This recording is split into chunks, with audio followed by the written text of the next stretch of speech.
Nagsagawa ng Solidarity Pact signing ang La Union Police Provincial Office at Commission on Elections sa La Union kamakailan sa Camp Diego Silang. Ito'y para matiyak ang isang tapat, maayos at mapayapang hatol ng bayan 2025. Ang detalye sa balitang pambansa ni Kathleen Ramones ng Philippine Information Agency. Pinangunahan ni Colonel Herel Bruno, Direktor ng La Union Police Provincial Office at Attorney Alipio Alonso Castillo III, Provincial Election Supervisor ng COMELEC La Union ng pagpirma ng kasunduan. Ayon kay Colonel Bruno, layunin ng kasunduang ito na palakasin ang pagkakaisa ng mga ahensya ng gobyerno, pulisya, militar at mga organisasyon ng mamamayan upang maiwasan ang karahasan at katiwalaan sa darating na halalan. Sana naman po itong pledge na to is mampanan na natin mabuti. Yun lang naman po, huwag na natin pahirapan ang ating sarili. Alam naman natin ang ating responsibilidad.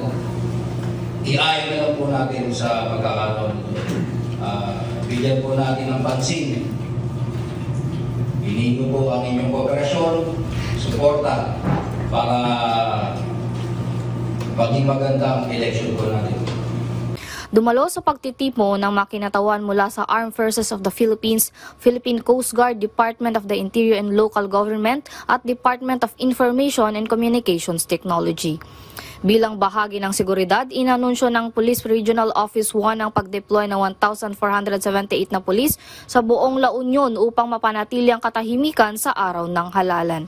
Samantala, 3 bayan sa La Union kabilang ang Agoo, Caba at Pugo ang isinailalim sa yellow category alinsunod sa COMELEC Resolution No. 11067. Dahil dito, mas mahigpit na babantayan ng mga otoridad ang mga naturang lugar. Para sa isang mapayapa at patas na halalan, mahalaga ang sama-samang pagkilos ng bawat isa. Mula sa Philippine Information Agency La Union, Kathleen Ramones para sa Balitang Pambansa.